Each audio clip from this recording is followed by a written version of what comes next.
नमस्कार साथियों, मैं आज इस वीडियो के माध्यम से मैट्रिक बोर्ड परीक्षा के बारे में कुछ बातें आप लोगों के साथ शेयर करना चाहूँगा, क्योंकि आप लोगों में से कुछ ऐसे स्टूडेंट होंगे जिनके मन में ये सवाल उठता होगा कि आखिर बोर्ड परीक्षा होता क्या है, कितना कठिन होता है और बोर्ड परीक्षा में क्या मुझे सफलता मिल पाएगी या फिर नहीं।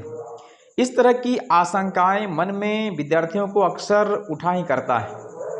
इसलिए मैं इन पर चर्चा करना आज बहुत ही आवश्यक समझता हूं। इसलिए चूँकि स्टूडेंट के मन में जो इस तरह की भावनाएं जगती हैं, उनकी जो दुविधा है, उस दुविधा को दूर करने का मैं आज प्रयास करूंगा।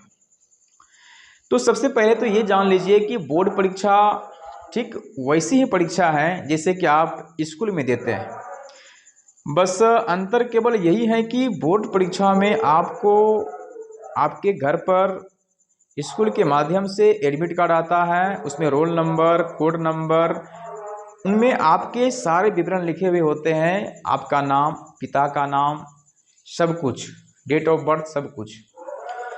लेकिन स्कूल में जब हम एग्ज़ाम देते हैं तो वहाँ पर क्या होता है कि हम बस जाते हैं और अटेंडेंस रजिस्टर में जो क्रमांक है उसके हिसाब से हम एग्ज़ाम दे देते हैं। तो स्कूल में हम क्या करते हैं कि थोड़ा चोरी भी कर लेते हैं, यानी कि नकल भी हम कर लेते हैं। लेकिन बोर्ड परीक्षा में क्या होगा कि अगर आप इस तरह का प्रयास करना भी चाहेंगे तो आप नहीं कर पाएंगे, और करेंगे भी अगर आप पकड़े गए तो फिर आप कदाचार के दोषी ठहराए जाएंगे। इसलिए आपको इस चीज़ से बचना है।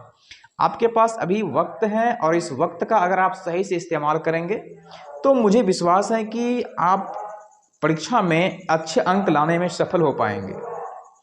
क्योंकि देखिए, मेहनत ऐसा नहीं कि रोज़ 10 घंटा 10 घंटा 15 घंटा पढ़िए, ऐसा कुछ भी नहीं है। बस आपके क्लास में जो भी बताए जाते हैं उनको बस 1-2 बार ठीक से देख लेना है, उन पर थोड़ा सा मेहनत करना है, और ऐसे ही लगभग सितंबर अक्टूबर तक करना है। और उसके बाद फिर जैसे ही अक्टूबर के बाद नवंबर, दिसंबर और जनवरी आता है, तो इसमें आप क्या कीजिए कि थोड़ा सा पढ़ने की रफ्तार को बढ़ा दीजिए। अगर आप प्रॉब्लम सोल्व कर रहे हैं मैथमेटिक्स का, तो आप उसमें क्या कीजिए कि उसमें आप जिस सवाल को 5 मिनट में बनाते हैं, कोशिश कीजिए कि उसको आप 4 मिनट में बनाएं। अगर आप इस प्रैक्टिस में सफल हो जाते हैं तो फिर कोशिश कीजिए कि उसे सही 3.5 मिनट, फिर 3 मिनट में हल कैसे होगा, इस पर आप काम कीजिए।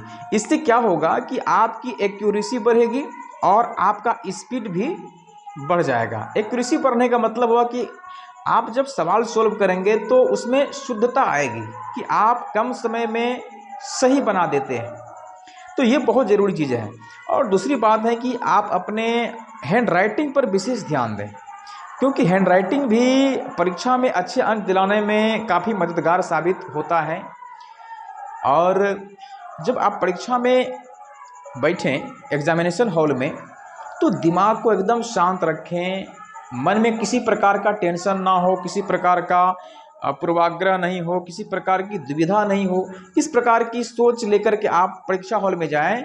ऐसा सोच करके जाएं कि हम अपने ही स्कूल में, अपने ही विद्यालय में एग्ज़ाम दे रहे हैं, बिल्कुल बिंदास होकर के। जब आप ऐसी सोच के साथ परीक्षा भवन में प्रवेश करेंगे तो फिर आपको प्रश्न के उत्तर लिखने में कोई कठिनाई नहीं होगी। आप आसानी से लिखते जाएंगे, प्रश्न के जवाब आपके दिमाग में स्वतः ही आते जाएंगे और आपका कलम बिल्कुल चलता जाएगा, और आप नियत समय में सारे प्रश्नों को हल करने में सफल हो पाएंगे। और फिर जब आपका रिजल्ट आएगा तो आप खुद ही आश्चर्यचकित रहेंगे कि हमने जिस सोच के साथ परीक्षा भवन में जाकर के एग्जामिनेशन अटेंड किया, एग्जामिनेशन हॉल में मैंने लिखा, और उसी हिसाब से कहीं उससे अधिक ही मेरे नंबर आए हैं।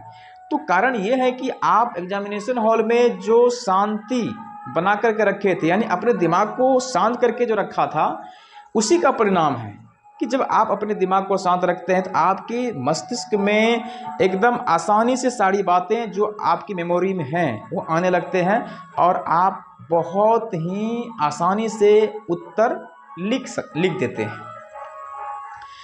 और कई बार स्टूडेंट को ये होता है कि परीक्षा बहुत दिन है, अब क्या करेंगे, थोड़ा सा घूम फिर लेते हैं, थोड़ा सा शादी समारोह में चले जाते हैं, कभी किसी रिलेशन के यहाँ चले जाते हैं। तो इन सभी चीज़ों से बचना काफ़ी ज़रूरी है। अगर आप इन सभी कार्यों में, खास करके बोर्ड एग्ज़ाम में समय को बर्बाद करेंगे तो फिर आप लास्ट में कितना भी मेहनत कर लीजिए, आपके रिजल्ट पर प्रभाव तो अवश्य ही पड़ेगा। इसलिए धीरे धीरे चलिए, लेकिन लगातार चलते रहिए, तो आपको आशातीत सफलता मिलेगी। और विषय वस्तु को कैसे पढ़ना चाहिए, कैसे समझना चाहिए, इन सभी बातों पर भी मैं चर्चा करूंगा। बने रहिए आपके साथ, ऊबिए नहीं। ये वीडियो मुश्किल से 9-10 मिनट का होने वाला है, लेकिन आपके लिए ये बहुत ही महत्वपूर्ण वीडियो साबित होगा। जैसे कि आप मैथमेटिक्स पढ़ते हैं, तो मैथमेटिक्स में जो सबसे महत्वपूर्ण चीज़ है वो है कंसेप्ट।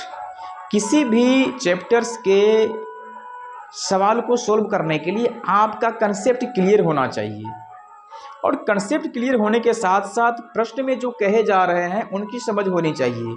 क्योंकि प्रश्न को जब हम अच्छी तरह से समझ लेते हैं तो आधा हल तो हमारे माइंड में उसी टाइम आ जाता है कि ये प्रश्न जो है इसका हल किस प्रकार से निकलेगा। तो इन बातों पर ध्यान देना बेहद ज़रूरी है। और कंसेप्ट कहाँ से आता है, तो कंसेप्ट आप जैसे कि 6, 7, 8, 9 में अगर अच्छे तरह से तैयारी किए हैं मैथमेटिक्स का, तो फिर वहाँ से जितने भी सूत्र आपको प्राप्त हुआ है, आप जितना भी पढ़े हैं सूत्र, अगर आपको सब के सब सूत्र याद हैं तो फिर आपको किसी प्रकार की परेशानी मैथमेटिक्स में नहीं होगी। अगर आप अब तक भी आपके पास सूत्र नहीं है, सूत्र याद नहीं है, तो फिर आपको थोड़ा मेहनत ज़्यादा करना पड़ जाएगा। आप पहले जितने भी सूत्र हैं उनको याद तो हम नहीं बोलेंगे करने के लिए, जब आप एक्सरसाइज को सॉल्व आउट करना शुरू करते हैं तो आप फॉर्मूले पर विशेष ध्यान दीजिए कि इस प्रॉब्लम को सॉल्व करने में कौन सा फार्मूला का यूज हुआ और इस फार्मूले में क्या खास बात है ना। मान लीजिए कि आप एक घन का आयतन, विकर्ण और घन का संपूर्ण पृष्ठ क्षेत्रफल के बारे में समझना चाह रहे हैं, तो सबसे पहले आपको ये समझना पड़ेगा कि आयतन क्या है, विकर्ण क्या होता है, परिमाप क्या होता है। यानी कि आयतन अगर भुजा क्यों होता है तो फिर क्यों होता है, इसको आपको खुद में ही सोचना पड़ेगा, फिर उसको देखना पड़ेगा, और उसके हिसाब से आप जब स्टडी करेंगे तो आपको सूत्र आपके दिमाग में आसानी से याद रहेगा, और जब आप सवाल बनाएंगे तो आप आसानी से उस सूत्र का इस्तेमाल कर सकेंगे। अब देखिए, हिंदी में लोग कहते हैं हिंदी बहुत ही आसान सब्जेक्ट है, और है भी, लेकिन उसमें खास चीज़ क्या है, व्याकरण। व्याकरण पर आपकी अगर पकड़ मजबूत रहेगी तो आप 100% तो नहीं, लेकिन 90+ मार्क्स लाने में आप सफल हो सकते हैं निश्चित रूप से। और जो कहानियाँ हैं, कविताएं हैं, उसके लिए तो आपको पढ़ना पड़ेगा, आपको समझना पड़ेगा। हिंदी के लिए जो सबसे महत्वपूर्ण चीज़ है वो है आपकी भाषा शैली। अगर आप मान लीजिए श्रम विभाजन और जाति प्रथा को पढ़ रहे हैं तो पहले ये समझिए कि श्रम विभाजन और जाति प्रथा के बीच क्या संबंध है और क्या अंतर है। तो बुक पढ़ने की आदत डालिए। बहुत सारे ऐसे बच्चे हैं जिन्हें बुक पढ़ना पसंद नहीं है। मैं तो ये कहूँगा कि आप बुक पढ़ करके खुद से जितना समझ सकते हैं, आपको कोई गेस, कोई गाइड उतना नहीं समझा सकता, क्योंकि बुक मूल स्रोत है, गाइड वहीं से निकला है, गेस पेपर वहीं से निकला है। तो इसलिए बुक पढ़ने पर आप विशेष ध्यान दीजिए। किसी भी सब्जेक्ट का बुक पढ़िए आप। फिर संस्कृत में वही करना पड़ेगा, व्याकरण पर ध्यान देना होगा, उसके साथ ही जो विषय वस्तु है उसको बहुत ही गहराई से अध्ययन करना पड़ेगा। अब गहराई से अध्ययन करेंगे तो आपका अभी का रिजल्ट तो बेहतर होगा ही, साथ ही साथ बाद में जो आप कंपटीशन की तैयारी करेंगे उसमें भी आपको विशेष मेहनत करने की या विशेष तनाव की समस्या उत्पन्न नहीं होगी। आप आसानी से सवाल को हल कर पाएंगे। इसी प्रकार साइंस में, साइंस तो समझने की चीज़ है, साइंस के हर एक बिंदु को समझने की चीज़ है। साइंस को रटिए मत, हम तो कहेंगे कि बिल्कुल ही मत रटिए साइंस को, साइंस समझने की चीज़ है। ऐसे तो हर एक विषय ही समझने की चीज़ है, रटने की प्रवृत्ति से बाहर होइए, रट्टूमल बनिएगा तो फिर समस्या खड़ी हो जाएगी। इसलिए आप विषय वस्तु को समझने पर ध्यान दीजिए।